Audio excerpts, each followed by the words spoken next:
Well, hi there.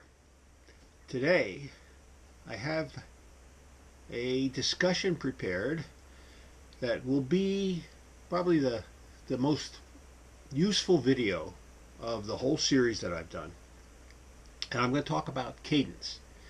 Now, if you watch this video and the following two accompanying ones and practice them and adhere to them, I guarantee you, money back guarantee, that you will improve your performance at the Tour de Pink by at least 10%.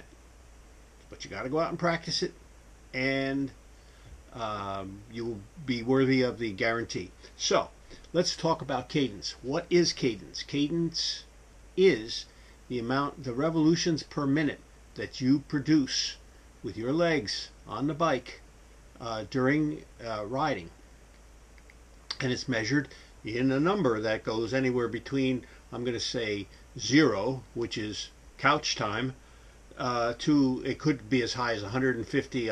Some people can spin 200 RPM, and but that's not necessary, because every person has a comfort point of which they are able to get the most efficient power to the pedals on the bike. And that's approximately, for most people, between 60 and 100 RPM.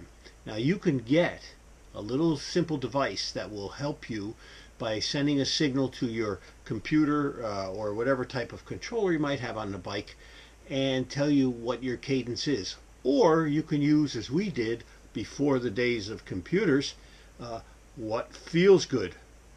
You can tell where you feel good and where you feel like you're on top of the gear, as we call it, and that's the place to be.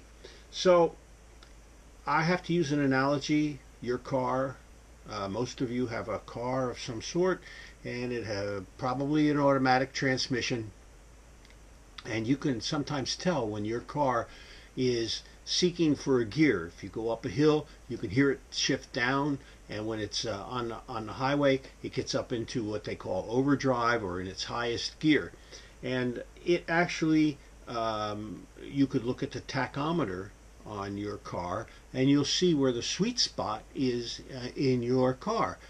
And there's even a red line where it says you don't want your engines to rev above that point. So with all that being taken into consideration, the sweet spot for every individual is different. Every individual has a different sweet spot, and it's not just a single number, it's a small range. For the average rider and the average cyclist, it's somewhere between 60 and 90 RPM. I noticed that the professional tour riders ride about 90 to 95 RPM, and that keeps them within, it's not too tedious and it's not too easy. It's okay at one time or another during your ride to be over your sweet spot, and it's okay to be under for short periods of time. You want to limit those. You want to limit the amount of time that you're below your sweet spot, because that means that you're going too slow and you're grinding away, and it's very hard on the muscles, and it tends to tighten them up and slow you down even more. So when you start to get below your sweet spot and you're grinding low, decrease your gear, get into a lower gear so that your legs start to spin up. If you are spinning too much, which you might do if you're on a slight downhill, that's very inefficient and just not getting anywhere. At that point, you might want to get to a higher gear so that you can take advantage of the downhill and stay within your sweet spot at all times. Now, there is a time when you go to 0, and that's when you're freewheeling. You're not even pedaling. I don't think there should be very much time no pedaling, even when you go downhill. When you're going downhill, keep your legs moving. Just keep them going around. You may not want to pedal with power. That means that you're advancing other than what the hill's doing. But keep your feet moving at all times.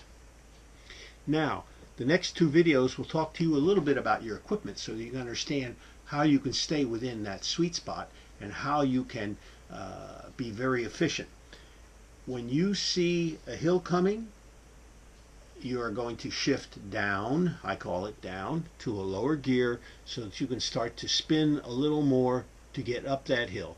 And as you go up that hill, when you start to decrease your cadence, you shift to a lower gear so that you keep your cadence up. Cadence, lower gear means more revolutions on the crank arm and less on the rear wheel, but it's more efficient. It gives you the power of the leverage and the gearing of your bicycle. And it's the converse when you're going downhill. You can go so fast because you're just not having any power requirements on the bike itself. So when you're going downhill, shift up a little bit, get into where you're putting a little bit of pressure on the pedal. So the cadence aspect of riding your bicycle and staying within your sweet spot is extremely important. Now the next two videos are going to do this for you.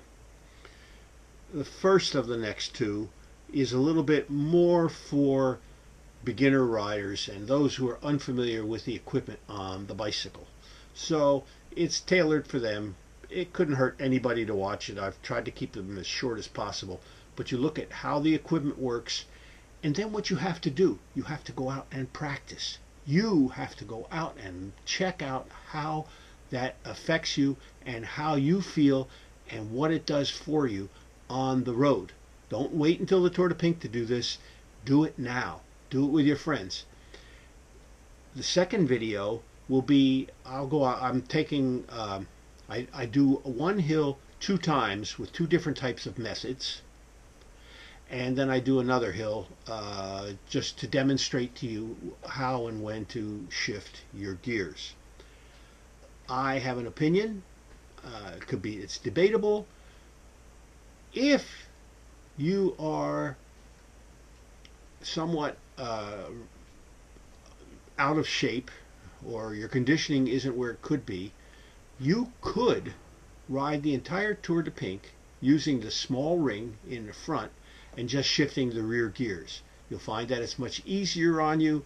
You won't be tired, and you won't get as tired, and you won't get muscle fatigue. However, you learn to use both of them. There are times when the big gear, the big ring in the front will be very convenient for you to ride along with your friends and have a good time. So, cadence, learn where your sweet spot is, and then watch these other 2 videos and practice them. We've got, I don't want to make a time issue on this thing, but we've got some time before the Tour de Pink, but not a lot. So get out there and ride.